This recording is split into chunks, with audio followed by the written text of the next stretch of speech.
En la calle Prinz Albrecht Straße número 8, la sede de la Geheime Staatspolizei, más conocida como Gestapo, se erige un símbolo aterrador de control y represión. Bajo la jefatura de Reinhard Heydrich y Gestapo Müller, esta oscura institución operaba en las sombras, desplegando métodos brutales para eliminar a los enemigos del gobierno y controlar el Tercer Reich.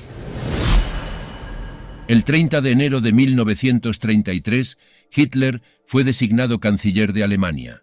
El nuevo régimen tenía la intención de usar a la policía política de Alemania para eliminar a la oposición. Sin embargo, había que superar algunos obstáculos. Hacía 3 meses que Adolf Hitler era el canciller alemán. En su gabinete de ministros solo tenía 2 hombres que le respondían totalmente. Uno de ellos ni siquiera tenía una cartera a su cargo, era itinerante. Pero ese hombre no era uno más. Hermann Göring había acompañado a Hitler desde sus inicios y tenía una ambición inmensa. No le alcanzaba con ese cargo ejecutivo ni con su evidente influencia en el canciller. Acumuló con sigilo diversos cargos. Uno de ellos fue el de ministro de Interior de Prusia. Allí, una de sus primeras medidas fue la de aprovechar estructuras ya existentes para crear una policía de seguridad. El régimen nacionalsocialista quería establecer una policía política centralizada que rindiera cuentas directamente a la jerarquía nazi. Para crearla, tuvieron que reformar el sistema existente de policía descentralizada. Este proceso tardó varios años, hasta lograr la nazificación de todo el sistema policíaco. Ese cuerpo especial tenía como fin que la paz se impusiera en las calles luego de meses de revueltas. Sin embargo, la primera misión que se le asignó fue la persecución de los comunistas. Para ello se puso a cargo a Rudolf Diels, un antiguo funcionario policial que no era de origen nazi, pero fiable, con tendencia al oficialismo y gran capacidad de trabajo. Como nombre le pusieron la Gestapo. Göring enseguida tuvo competencia en Heinrich Himmler y Reinhard Heydrich, 2 nuevas estrellas en la jerarquía del partido que miraban con ojos golosos a la nueva organización. Himmler llevaba al lado de Hitler desde los primeros días en Múnich, donde una década antes todo el movimiento nazi había comenzado. Bajo su mando, las SS se habían expandido haciéndose con la policía bávara. Y no resultaba extraño que se interesase en el desarrollo de la Gestapo, al igual que su compañero Reinhard Heydrich, un joven nacionalsocialista listo y ambicioso. Las relaciones entre los líderes de la Alemania nazi fue una lucha constante para acercarse a Hitler y conseguir mayores cuotas de poder. La Gestapo estaba formada por oficiales de civil, conocidos como agentes de la Gestapo. La mayoría de estos hombres tenían formación profesional. Muchos habían trabajado como detectives o policías políticos durante la República de Weimar. Sin embargo, no todos los agentes de la Gestapo eran policías de carrera. Algunos llegaron a la Gestapo a través del servicio de inteligencia de las SS. Estos hombres del Sicherheitsdienst eran ideólogos nacionalsocialistas con muy poca o ninguna formación policíaca. Los contrataban como parte del plan de Heinrich Himmler para transformar el sistema policíaco en una institución impulsada por la ideología. La misión de la Gestapo era investigar y combatir todos los intentos de amenazar al Estado. Desde el punto de vista de los nazis, las amenazas al Estado abarcaban una amplia variedad de conductas. Estas conductas podían ser de cualquier tipo, desde la oposición política organizada hasta críticas de una persona sobre los nazis. El gobierno incluso definió como amenaza pertenecer a ciertas categorías o grupos de personas. Para combatir esta amplia gama de posibles amenazas, la dictadura nazi le confirió un enorme poder a la Gestapo. Una forma en que la Gestapo llevaba a cabo su misión consistía en hacer cumplir las leyes nazis. Algunas de estas leyes definían en términos amplios las críticas al régimen como amenazas a su seguridad. Por ejemplo, una ley promulgada en diciembre de 1934 declaró ilegales las críticas contra el partido y el régimen nazi.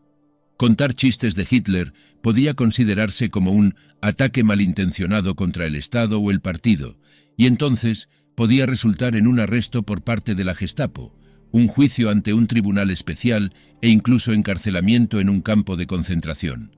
Pero la Gestapo hizo mucho más que limitarse a monitorear conductas individuales.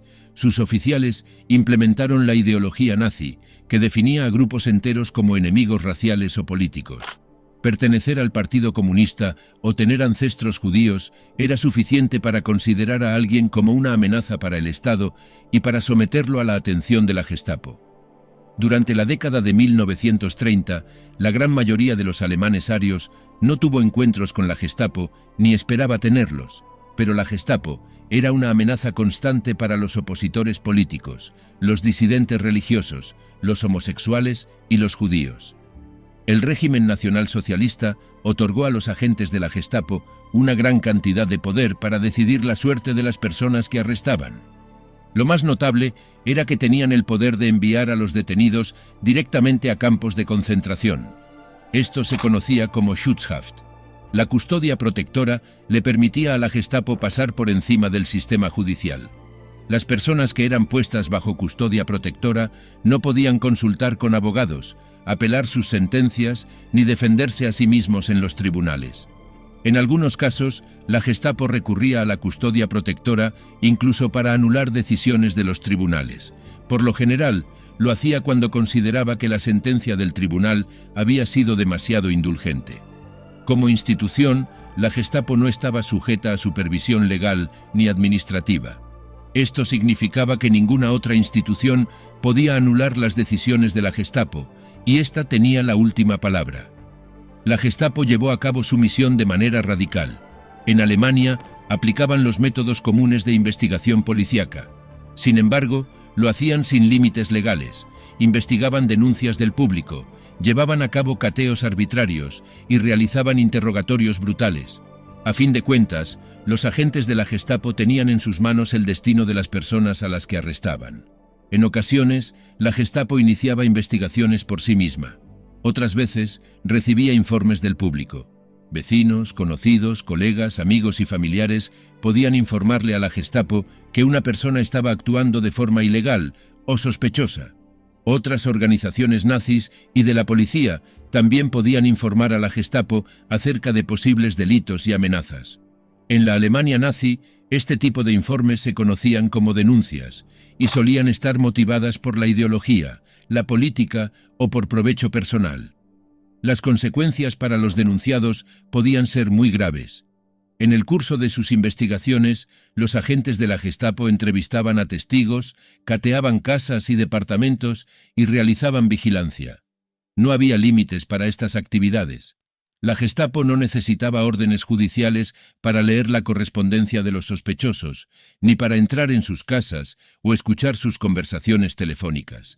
Mucha gente temía la vigilancia de la Gestapo, pero en realidad la Gestapo tenía personal limitado y solo recurría a esos métodos en casos específicos.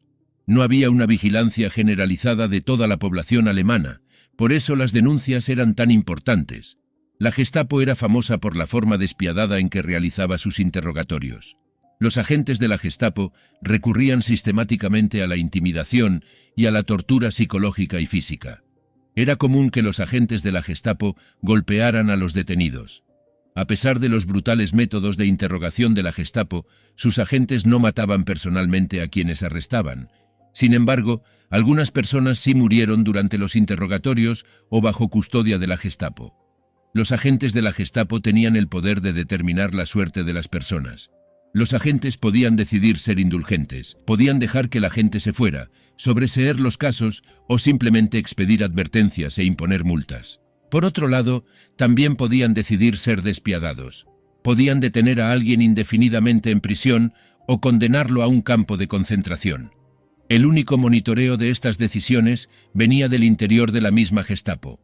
La organización consiguió que cada ciudadano alemán estuviera convencido de que el Estado los observaba y escuchaba. En parte era cierto. Sin embargo, su estructura nunca fue demasiado voluminosa. Antes de la guerra contaba con 5.000 efectivos. En 1944, el momento en que más personal tuvo, eran 32.000. Pero se cree que más de la mitad de ellos eran administrativos, que dejaban asentada y clasificaban la información que traían los agentes que estaban en las calles. Con estas cifras, se demuestra imposible que, tal como se pensó durante años, la Gestapo tuviera en cada esquina de Alemania uno de sus empleados. Lo que sucedió fue más complejo, un sistema macabro y efectivo de terror que se hizo carne en la población. un estado de delación masiva y permanente. Se generó una trama de miedo y persecución que provocaba que la gran mayoría de la gente estuviera dispuesta a delatar a familiares, amigos y vecinos. De esos denunciantes, una mayoría estrepitosa eran varones, casi el 80%. Por lo general de clase baja, obreros o empleados de comercio. Los maridos casi no denunciaban a sus esposas, pero la mayoría de las presentaciones hechas por mujeres eran contra sus cónyuges. Por lo general, el móvil de estas era vengar infidelidades, evitar nuevos casos de violencia doméstica o maltratos. Que estas mujeres fueran violadas, golpeadas o maltratadas no era motivo para la intervención oficial, pero sí que alguno de estos victimarios se expresara domésticamente en contra del régimen. Muchas denuncias eran también devoluciones por conflictos personales entre amigos, vecinos y compañeros de trabajo.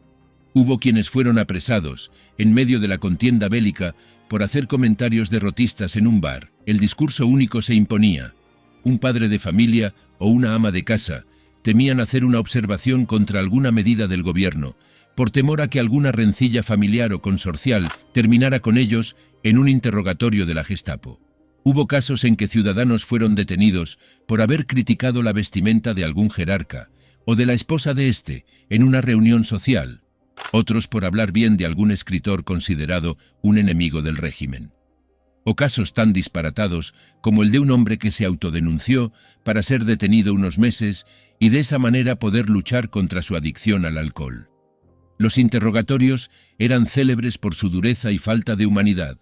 No se cumplía con ninguna norma y los apresados carecían de cualquier mínimo derecho. Solo estaban ahí para brindar más información o para ser castigados físicamente por una supuesta falta de lealtad. Las torturas eran habituales y de una crueldad manifiesta, de la que los oficiales alemanes solían vanagloriarse. Submarinos, testículos apretados con una morsa, picanas, golpes en la cara, asfixias prolongadas, huesos fracturados. Todo era válido para obtener una confesión o una delación. Algunos podían salvar su destino sin necesidad de confesar sus faltas. Para eso estaban obligados a entregar a varios ciudadanos comunes, aunque no siempre era necesaria la tortura. La manera en que la Gestapo vejaba a sus víctimas una vez detenidas estaba tan difundida que las personas hablaban antes de llegar a la tortura. Reinhard Heydrich describió cuál era la función de la Gestapo que él lideraba con rigor. Nuestra responsabilidad es salvaguardar el Volk alemán como un ser total, su fuerza vital e instituciones de todo tipo de destrucción y desintegración. Otra de las características que define casi por sí sola a la Gestapo es que 3 de las más sanguinarios y despóticos jerarcas del Reich estuvieron involucrados en su fundación y expansión: Göring, Himmler y Heydrich. De hecho, los 2 primeros fueron capaces de dejar de lado sus habituales diferencias y tensiones para conseguir que el organismo se consolidara. Pero fue Heydrich, mano derecha de Himmler, quien con su mano dura, con su falta de matices, su astucia y su impudicia, estableció el cariz inclemente de la Gestapo, tal cual lo conocemos. Reinhard Heydrich ascendió en las filas de la Gestapo de manera meteórica durante la era nacionalsocialista. Nacido en 1904, Heydrich se unió al partido y a las SS en la década de 1930. Lo poco conocido es que Heydrich no solo destacó por su brutalidad, sino también por sus habilidades organizativas. Implementó una red de espionaje eficiente y sofisticada, utilizando métodos modernos para la recopilación de información. Además, su participación en la planificación y ejecución de la Noche de los Cuchillos Largos en 1934 consolidó su posición en el círculo interno de Hitler. Adolf Hitler confiaba en él, le encargaba las peores tareas, y él las cumplía con exactitud. Era un tecnócrata criminal, nada lo amedrentaba. 9 días después de su nombramiento como Reichsführer y jefe de la policía alemana, el 17 de junio de 1936, Himmler designó a Heydrich jefe de la Hauptamt Sicherheitspolizei, que reunió en una agencia a la Gestapo y las fuerzas de investigación de la policía criminal. El 27 de septiembre de 1939, iniciada ya la guerra, se creó la Oficina de Seguridad del Reich, que, controlada por Himmler y Heydrich, integraba todos los servicios de seguridad alemanes. Dicha organización se dividió en 7 departamentos: Uno de ellos, el cuarto, era el de la Gestapo dirigido por Heinrich Müller.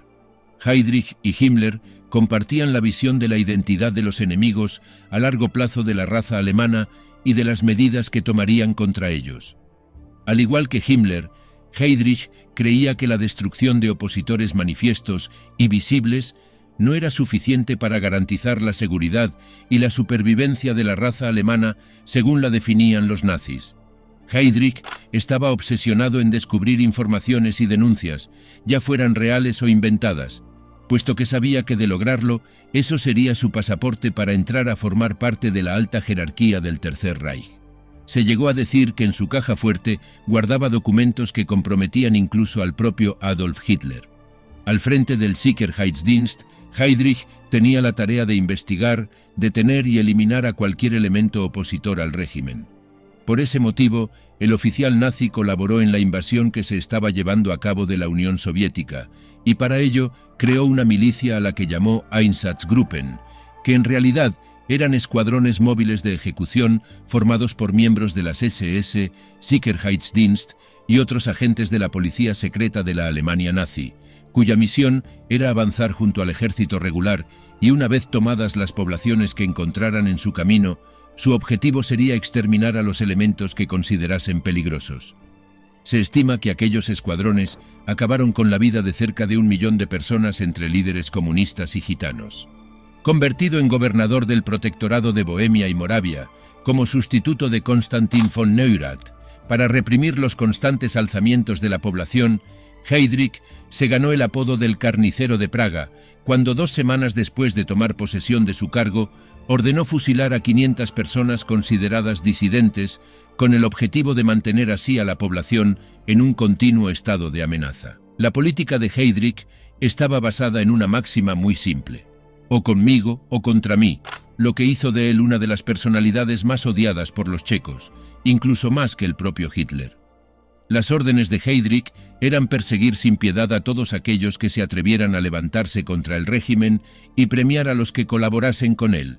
Junto con su esposa Lina, Reinhard celebraba lujosas fiestas a las que acudían miembros de la sociedad checa que habían dado muestras de lealtad al protector, los cuales eran premiados con dinero, viajes y estancias en hoteles de lujo.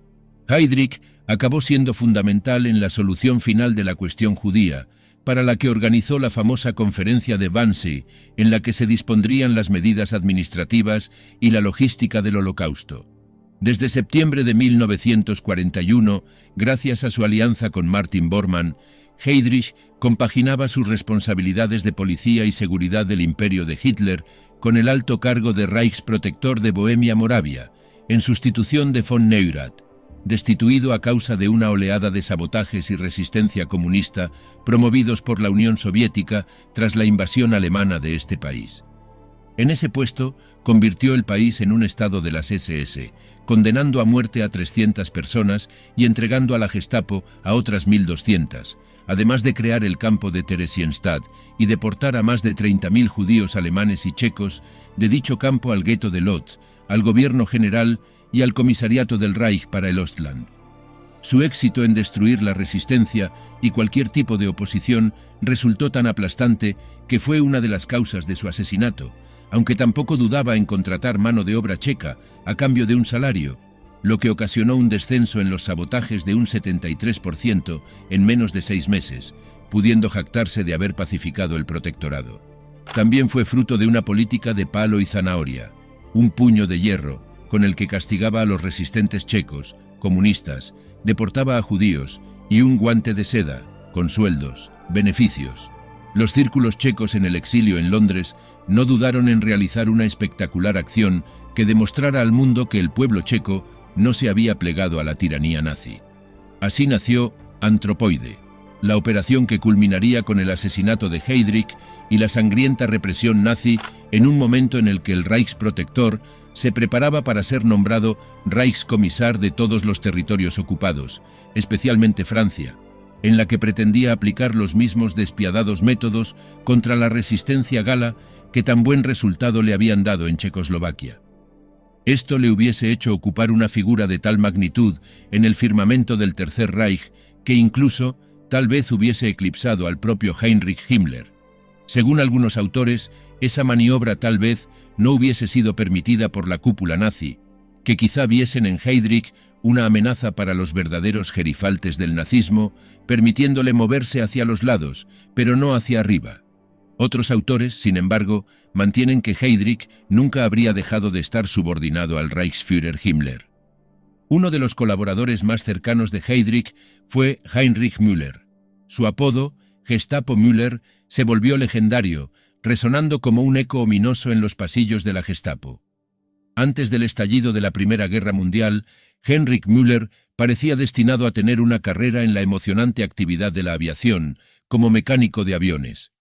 Después de completar un aprendizaje en mecánica aeronáutica, ingresó a la Fuerza Aérea del Ejército Alemán y se desempeñó como piloto de avistamiento de la artillería enemiga durante la guerra.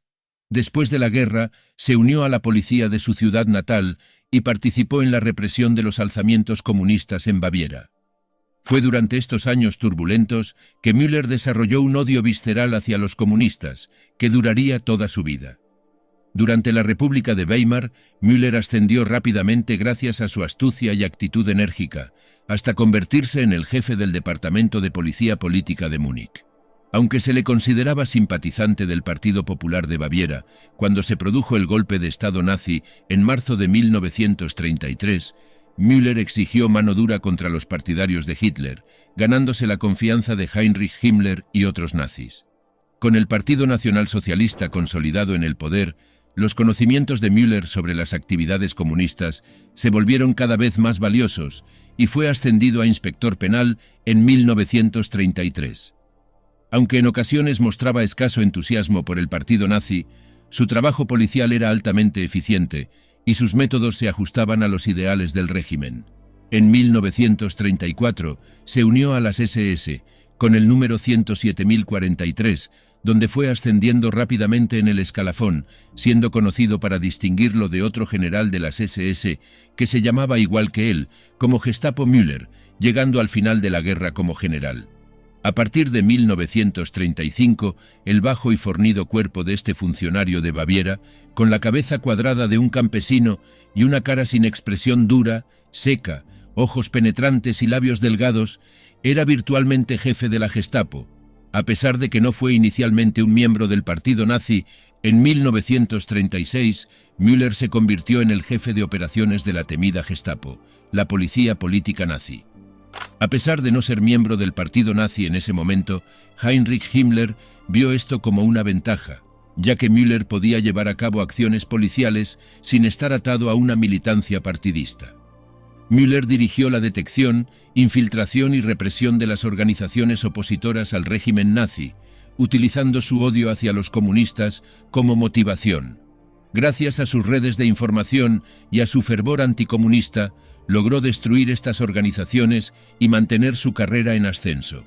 Müller era un purista del deber y la disciplina, un adicto al trabajo que siempre estaba al servicio que su puesto requería y servidor de la nación, independientemente del partido político que gobernara. Fue nombrado inspector de la Policía de Seguridad de toda Austria tras el Anschluss de 1938, mientras que su amigo cercano, Franz Josef Huber, se hizo cargo de la oficina de la Gestapo en Viena. Uno de los primeros actos importantes de Müller se produjo durante el pogromo sin precedentes de la Kristallnacht, del 9 al 10 de noviembre de 1938, cuando ordenó el arresto de entre 20.000 y 30.000 judíos.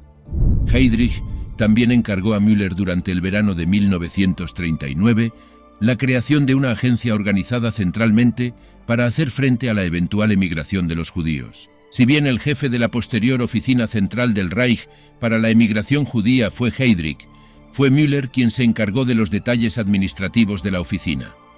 Poco después, Müller se hizo cargo de esta oficina, pero luego cedió el control a Adolf Eichmann. Una vez que comenzó la guerra, esto acabó con la posibilidad de emigración judía y provocó la disolución de la oficina. No fue sino hasta 1939 cuando se afilió oficialmente al Partido Nacional Socialista, al no tener más remedio, por exigencia de Himmler, para continuar en el cargo y asumiendo ya la recién creada jefatura de la Gestapo, donde empezó a ejercer su papel de reprimir todos los movimientos de resistencia al régimen. El obstinado y terco Müller estaba muy bien considerado tanto por sus superiores, que admiraban su competencia profesional, la obediencia ciega y la voluntad de ejecutar delicadas misiones, tales como la eliminación de la jefatura del ejército. Como jefe de operaciones de la Gestapo y más tarde jefe de la organización, Müller desempeñó un papel de liderazgo en la detección y represión de todas las formas de resistencia al régimen nazi. Con la confianza de Heydrich y Himmler, Müller jugó un papel fundamental a la hora de convertir a la Gestapo en el órgano ejecutivo central del terror nacionalsocialista, según los historiadores Carsten Dams y Michael Stolle.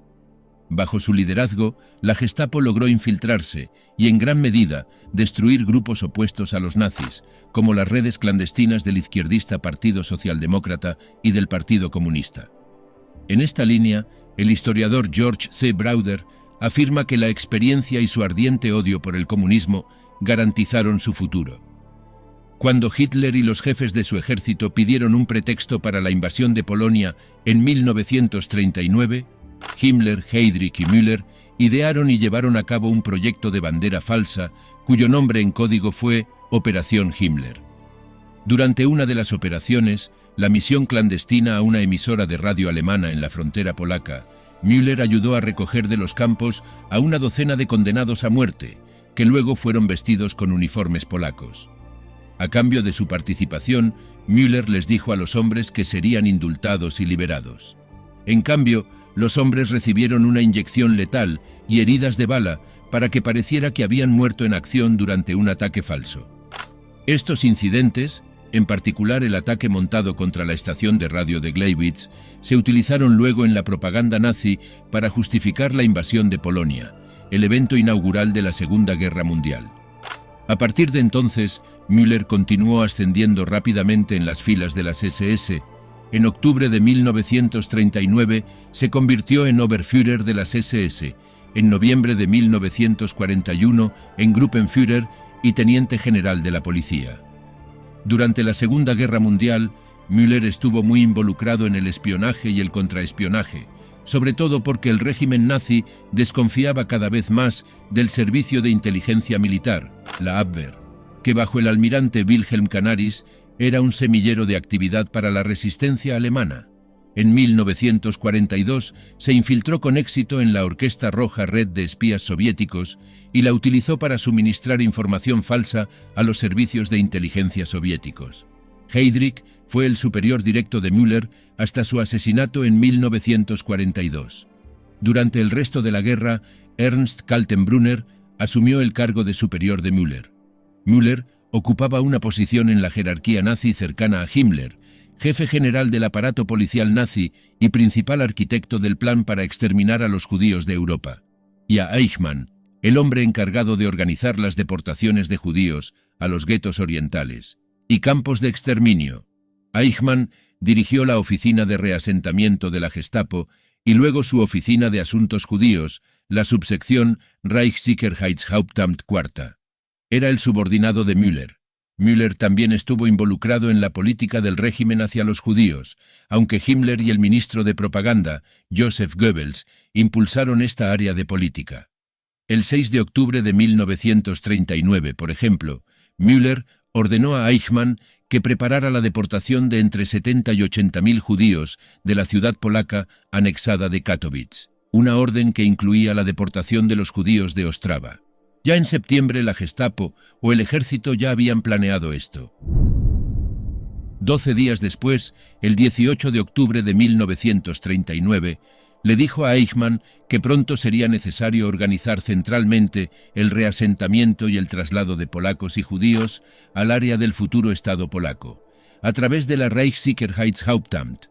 Aunque su principal responsabilidad siempre fue el trabajo policial dentro de Alemania, estaba totalmente a cargo y, por tanto, responsable de ejecutar el exterminio de los judíos de Europa.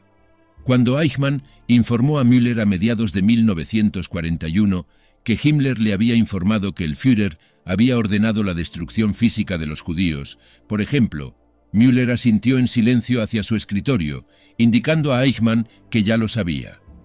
En consecuencia, Müller recibió de Eichmann informes detallados sobre los Einsatzgruppen escuadrones de la muerte que, según el historiador Raúl Hilberg, mataron a más de 2 millones de personas, entre ellas 1,3 millones de judíos entre 1940 y 1945. A finales de junio, Müller envió a Eichmann a Minsk para que pudiera recopilar información detallada sobre las actividades de ejecución. En agosto de 1941, Müller ordenó que estos informes de asesinatos fueran enviados a Hitler. En un intento por mantener lo más silenciosa posible la brutalidad de la matanza generalizada que se estaba produciendo en el este, Müller envió un telegrama a los Einsatzgruppen a finales de agosto de 1941 en el que les ordenaba explícitamente impedir la matanza. Aglomeración de espectadores durante las ejecuciones masivas. El 23 de octubre de 1941, Müller envió una circular a las estaciones de Sipo que prohibía exclusivamente cualquier futura emigración judía fuera del territorio controlado por Alemania, directiva que presagiaba su inminente exterminio. En enero de 1942, asistió a la conferencia de Wannsee, en la que Heydrich informó a altos funcionarios de varios departamentos gubernamentales sobre el plan de exterminio, y en la que Eichmann tomó actas. Una vez finalizada la conferencia, Müller, Heydrich y Eichmann se quedaron para otras charlas informales. Apenas un par de meses después, en marzo de 1942, los judíos ya estaban siendo asesinados sistemáticamente en camiones de gas en Chelmno y Belzec, mientras se realizaban obras en Birkenau y Sobibor. Una vez más, Müller envió a Eichmann a contarle sus conclusiones sobre las operaciones de matanza que tenían lugar en Chelmno. Cuando Eichmann regresó esta vez, informó a Müller que la escena era horrible y agregó que era un infierno indescriptible. Cuando las primeras denuncias del asesinato en masa llevado a cabo por los alemanes llegaron a la prensa aliada durante el otoño y el invierno de 1942, Himmler ordenó a Müller que se asegurara de que todos los cuerpos fueran enterrados o quemados. Aplicación y administración de las normas de higiene racial.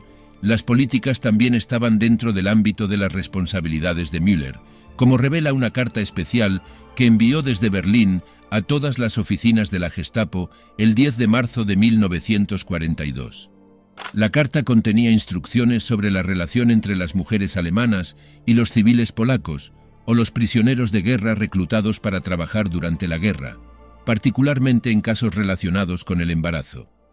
Si ambas partes demostraran ser racialmente aceptables y el polaco quería casarse con la mujer, el embarazo y la relación se permitieron sin consecuencias punitivas, siempre que la Reichssicherheitshauptamt lo aprobara después de una evaluación fotográfica de ambas partes. En los casos en que uno o más partidos fueran considerados racialmente no aptos, el hombre polaco recibiría un trato especial, un eufemismo nazi obvio para la sentencia de muerte. En mayo de 1942, Heydrich fue asesinado en Praga por soldados checoslovacos enviados desde Londres. Müller fue enviado a Praga para dirigir la investigación sobre la operación Antropoide. Logró, mediante una combinación de soborno y tortura, localizar a los asesinos, quienes se suicidaron para evitar ser capturados. A pesar de este éxito, su influencia dentro del régimen decayó un poco con la pérdida de su mecenas original, Heydrich. Sin embargo, entre el momento en que Heydrich murió en 1942 y Kaltenbrunner asumió el cargo en enero de 1943, Müller jugó un papel central en la organización del Holocausto. La evidencia de la íntima participación de Müller en el Holocausto abunda en algunos de los documentos supervivientes y en el testimonio posterior de Eichmann, quien divulgó que permaneció en contacto constante con Müller. Eichmann recordó cómo Müller se reservó el poder, y si bien Eichmann organizó muchas deportaciones, solo Müller pudo escribir el número total de judíos que fueron transportados en la parte superior de los informes correspondientes. A medida que la contraofensiva del Ejército Rojo contra los alemanes desplegados en la batalla de Stalingrado a mediados de noviembre de 1942 comenzó a pasar factura, las exigencias de la guerra exigieron un aumento en la producción de armas. Müller desempeñó su papel respondiendo y facilitando la solicitud de Himmler de entre 30 y 40.000 trabajadores forzosos adicionales. El jefe de la Gestapo los reunió en centros de detención y prisiones que aún no formaban parte del sistema de campos de concentración y los envió a Majdanek y Auschwitz. En algún momento de 1943, Müller fue enviado a Roma para presionar a la Italia fascista para que cooperara en la entrega de sus judíos para su deportación. A pesar de contar con el aparente apoyo de Benito Mussolini, los esfuerzos de Müller no tuvieron mucho éxito, ya que figuras judías influyentes dentro de Italia estaban en contacto con la policía y el ejército. Apelaron con éxito a sus convicciones religiosas compartidas, italianas y judías, y los convencieron de resistir la presión nazi. En 1943, Müller tuvo diferencias con Himmler sobre qué hacer con la creciente evidencia de una red de resistencia dentro del aparato estatal alemán, particularmente la Abwehr y el Ministerio de Asuntos Exteriores.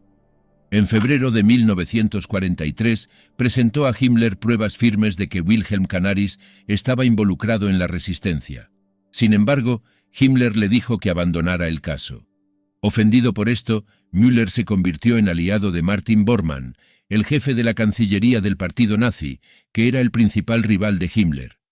Según el funcionario de SIPO y Sicherheitsdienst en Dinamarca, Rudolf Milner, el jefe de la Gestapo, Müller, le ordenó arrestar al físico atómico ganador del premio Nobel Niels Bohr en algún momento durante el otoño de 1943. Esta fue probablemente la consecuencia de que Bohr fuera mitad judío, pero su importancia científica también interesó a los funcionarios de Berlín. Afortunadamente para Bohr, una mujer alemana comprensiva que trabajaba para la Gestapo le avisó y pudo escapar a través del estrecho de Kattegat hacia Suecia con la evacuación de los judíos de Dinamarca. Más tarde, Milner afirmó convenientemente durante el interrogatorio aliado que había desobedecido la orden de Müller y había permitido que Bohr se pusiera a salvo. A principios de 1944, Müller emitió la orden nazi conocida como la Directiva de Cartucho. Este comando ordenó que los prisioneros de guerra soviéticos que habían ayudado a identificar a los comisarios políticos detenidos con el fin de su liquidación fueran ejecutados por ser Geheimnisträger, portadores de secretos. Instrucciones como estas, en medio de numerosos otros crímenes cometidos bajo su mando, convirtieron a Müller en uno de los funcionarios más temidos de Europa. Durante el reinado nazi, después del intento de asesinato contra Adolf Hitler el 20 de julio de 1944, Müller fue encargado de arrestar e interrogar a todos los sospechosos de estar involucrados en la resistencia. Más de 5.000 personas fueron arrestadas y unas 200 ejecutadas, incluido Canaris. No mucho después de que los resistentes antinazis fueran asesinados, Müller supuestamente exclamó: «No cometeremos el mismo error que en 1918. No dejaremos con vida a nuestros enemigos internos alemanes». En los últimos meses de la guerra, Müller permaneció en su puesto, aparentemente todavía confiado en una victoria alemana. Le dijo a uno de sus oficiales en diciembre de 1944 que la ofensiva de las Ardenas resultaría en la reconquista de París. En abril de 1945, Müller estaba entre los últimos leales a los nazis reunidos en el Führerbunker, mientras el Ejército Rojo se abría camino hacia el centro de la ciudad de Berlín. Una de sus últimas tareas fue el interrogatorio de Hermann Fegelein, oficial de enlace de Himmler con las SS, en el sótano de la Iglesia de la Trinidad, después de los intentos de Himmler de negociar la paz con los aliados occidentales a espaldas de Hitler. Fegelein fue fusilado después de que Hitler expulsara a Himmler de todos sus puestos. La secretaria de Hitler, Traudl Junge, relató haber visto a Müller el 22 de abril. Además, añadió que Müller había asumido las antiguas funciones de Kaltenbrunner como director de la Reichssicherheitshauptamt. Tanto Junge como el Oberscharführer Rochus Misch, el operador telefónico del Führerbunker, recordaron haber visto a Müller el 30 de abril, fecha de la caída de Hitler. Entrevista con Karin, una chica alemana que trabajó en una de las oficinas de la Gestapo. Entrevista de 1986 en Aachen. ¿Puedes empezar hablándome de ti y de cómo era la vida antes de la guerra en Aachen? Fue muy lindo para mí. Mi padre contrató hombres para una empresa minera cercana y mi madre se quedó en casa desde 1934. Yo nací en 1920 y era el menor de 4 hermanos. Recuerdo que mi padre era un veterano de la Primera Guerra. Estaba en un regimiento de artillería, al igual que su hermano Franz Schaff. Cayó en 1918 y mi padre le tenía un monumento en el salón. Aquisgrán era una ciudad muy bonita. Recuerdo haber ido a caminar por el centro y oler toda la comida que se vendía, especialmente pasteles de crema y printen. Mi madre siempre nos compraba algún regalo cuando visitábamos el centro. Diré que bajo Hitler la ciudad siempre estuvo limpia y vibrante. Mis padres decían que antes de 1930 estaba plagada de crímenes y sucia. ¿Cómo era el ambiente cuando se declaró la guerra? Yo estaba trabajando entonces. Recuerdo que llegué a la oficina y vi a todos entrometidos. Tenían los oídos pegados a la radio y mi amigo me dijo que atacamos Polonia. Esto fue el 1 de septiembre, creo. Y luego el día 3, la radio anunció que Gran Bretaña y Francia nos habían declarado la guerra. Diré que muchos en Alemania estaban incrédulos y había cierto miedo en la parte occidental del Reich. Teníamos minas cerca y fábricas que podían ser bombardeadas. Recuerdo haber sentido miedo porque los franceses habían lanzado alguna operación contra nosotros.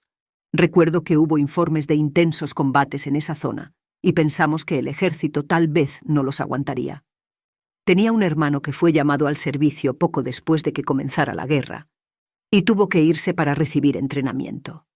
Con el tiempo se convirtió en un experto en radio y resultó gravemente herido en el este durante el verano de 1944, lo que lo mantuvo en casa durante el resto de la guerra. ¿Cómo fue trabajar para la Gestapo? No es tan siniestro como pueda parecer.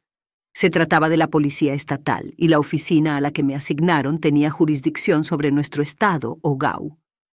Mientras que mi tiempo en el cargo político se ocupaba únicamente de asuntos partidistas como la pérdida de insignias partidarias y las finanzas, la policía se ocupaba de cuestiones criminales. La policía estatal tuvo que vigilar a los antiguos marxistas y a los que se oponían al Estado, lo que no era tan malo como se cree hoy. Nuestra carga de trabajo era ligera y consistía principalmente en observar a conocidos opositores del Estado. Escribí informes para los oficiales asignados a investigarlos. La oficina también investigó a exmiembros del Frente Rojo y examinaría las denuncias de sentimientos y actividades promarxistas. Recuerdo que el primer caso que tuve que tipificar fue el de un exlíder que amenazó a un empleado. Fue arrestado por intimidación política, pero solo le impusieron una sentencia leve. Recuerdo haberlo visto traerlo después de su sentencia y darle una estrella hablando con el jefe de nuestra sección. Algo que vale la pena decir es que la policía no espiaba a la gente, solo actuaba ante las denuncias de los ciudadanos. Si alguien parecía estar actuando contra el Estado, entonces la policía iba a comprobarlo. Fue un trabajo bastante aburrido ya que no hubo tanta oposición como la que los periódicos intentan presentar hoy.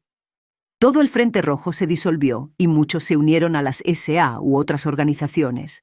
Mi padre odiaba eso. Tenía muchos en su oficina que solían ser sindicalistas rojos. Ahora, cuando comenzó la guerra, las cosas cambiaron. Los agentes enemigos eran una amenaza en todas las áreas. La policía entonces estaba muy ocupada investigando denuncia tras denuncia de trabajadores extranjeros y prisioneros de guerra. El gobierno permitió la entrada de muchos trabajadores e incluso dejó salir a los prisioneros a trabajar. En 1941 recuerdo que había un agente capturado en Aquisgrán con mapas que mostraban lugares para que los británicos bombardearan. Fueron enviados a Berlín, donde estoy seguro de que no tuvieron un destino agradable. Aquisgrán no tenía una gran producción bélica, así que siempre pensé que estábamos a salvo de las bombas, pero en esto me equivoqué. Recuerdo que fuimos bombardeados muy temprano en la guerra, y luego, en 1941, sucedieron algunos grandes. Las verdaderas bombas terroristas llegaron en 1943 y 44. Destruyeron gran parte de la ciudad. Recuerdo que se tomaron medidas especiales para proteger las numerosas iglesias antiguas. Uno era el lugar de descanso de Carlomagno. Se pusieron equipos en espera en cada redada para apagar incendios. Una vez recuerdo que las sirenas no sonaron y se investigó como sabotaje por parte de agentes enemigos. Un mito que debo mencionar es que nadie usaba las gabardinas de cuero que muestran en Hogan's Heroes. Nuestros oficiales simplemente vestían trajes normales con una insignia especial para mostrar. Algunos vestían uniformes de policía dependiendo de la rama en la que se encontraban. Sé que siempre teníamos que estar en guardia contra los espías. Recibimos entrenamiento especial sobre cómo enviarían hombres guapos para tratar de obtener información. Mi tiempo era aburrido de esta manera. Nadie jamás intentó obtener información de mí.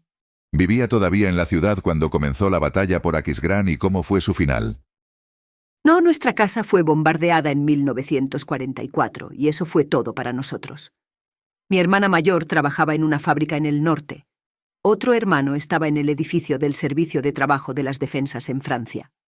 Teníamos muchos refugios antiaéreos que nos protegían, pero el ataque que afectó a nuestra casa también afectó a la oficina en la que trabajaba. Mi padre decidió mudarnos lejos porque era muy estresante estar bajo las bombas. Todos ya habíamos tenido suficiente, nos mudamos a Duren, así que me perdí la batalla. La mayoría de los civiles abandonaron la ciudad cuando los estadounidenses se acercaron. Fue en el otoño de 1944, creo. A estas alturas les diré que todos queríamos que todo terminara, porque la gran mayoría de los alemanes sabíamos que la guerra se perdió en el verano de 1944 y que cualquier esperanza de victoria se había esfumado. Todavía teníamos una pequeña esperanza para las armas milagrosas, pero casi todos los pensamientos de victoria se habían esfumado. Me entristeció dejar Aquisgrán, pero al mismo tiempo la ciudad que conocía había desaparecido. La mayoría de los edificios eran solo estructuras.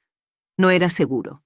Recuerdo que la pared de un edificio se cayó sobre una amiga de la familia que paseaba a su perro. Los bomberos tuvieron que salvarla y quedó bastante golpeada y con muchos huesos rotos.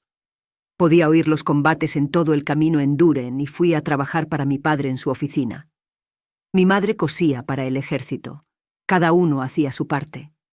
Estábamos con muchas otras personas que habían huido de las ciudades más grandes. Finalmente pudimos dormir un poco. Los estadounidenses llegaron hacia el final y recuerdo que no me alegré en absoluto de verlos. A todas las mujeres jóvenes se les dijo que permanecieran escondidas. La violación era una posibilidad muy real y conocí chicas después de la guerra que habían sido atacadas.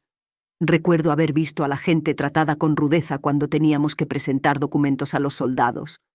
También vi a los soldados patear a los prisioneros pensando que eso era innecesario. A cualquiera que protestaba le gritaban o golpeaban. Se llevaron a mi hermano porque estaba en el ejército, pero tenía problemas para caminar debido a las heridas. Fueron muy duros con él, haciéndolo ponerse de pie y caminar cuando veían que era difícil. Nadie podía hacer nada por ninguno de ellos. Si protestabas vendrían a por ti, así que aprendiste a quedarte callado y a estar de acuerdo con todo.